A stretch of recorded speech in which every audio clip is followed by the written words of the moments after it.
Mesdames, mademoiselles, messieurs, bonsoir.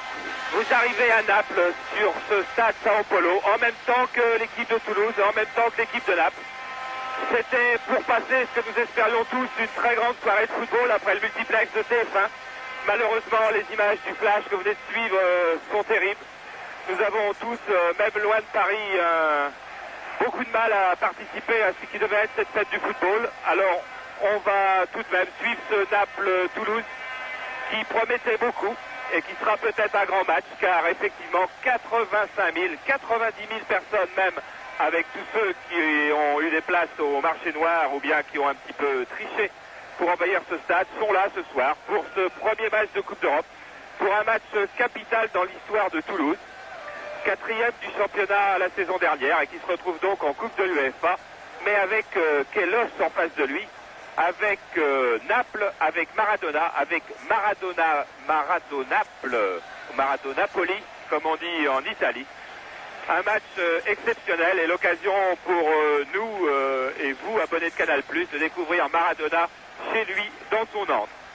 Alors pour suivre ce match avec moi, j'ai deux invités.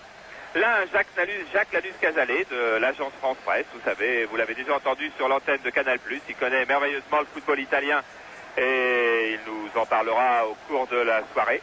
Et l'autre, qui sans doute aurait préféré être ailleurs qu'à côté de nous ce soir, c'est Eric Castanino. Eric Castanino, joueur de Toulouse, bien sûr. Il a joué 25 matchs la saison dernière, il n'en a encore joué qu'un cette saison, car il relève d'une longue pubalgie.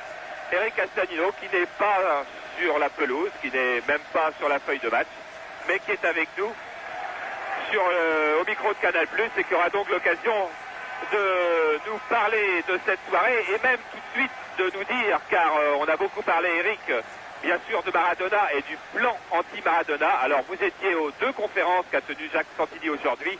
Quel est le plan anti-Maradona de Jacques Santini? Oui, effectivement, on a beaucoup parlé de plan Maradona, mais en fait, je crois qu'il n'en est rien. Et nous prenons ce match comme tout autre match, avec sérieux. Et Maradona sera pris par Benoît Tilly.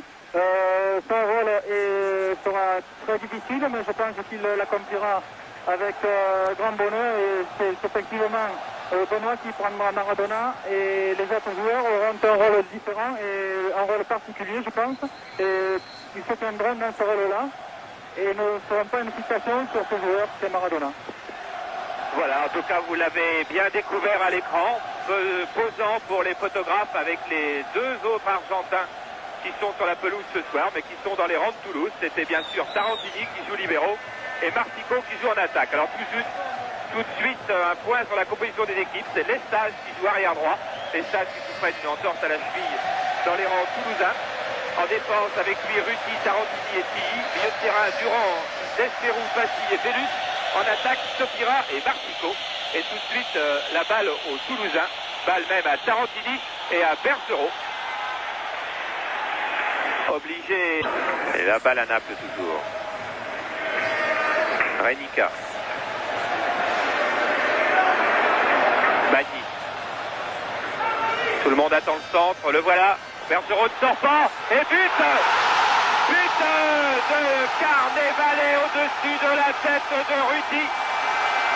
Ruti et Bergerot qui ont un petit peu hésité sur ce long centre de Bagny.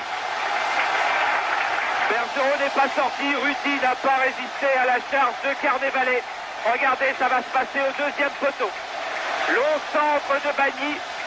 Ruti le lutte avec Carnevale. Carnevale s'est bien détendu un petit peu sur le dos de Ruti, mais il jouait le ballon et donc Eric, difficile de parler de faute. Je pense qu'il n'y a pas de faute sur cette action, mais au moment où Ruti allait sauter, allait prendre appui, Carnevale s'est sauté un peu plus tôt et empêché Ruti de faire la détente qui aurait été très importante pour lui pour sauver ce but. Alors attention, il ne faut pas laisser tomber maintenant, surtout pas se démoraliser. Avec Bureau maintenant, Giordano, frappe de Giordano au-dessus.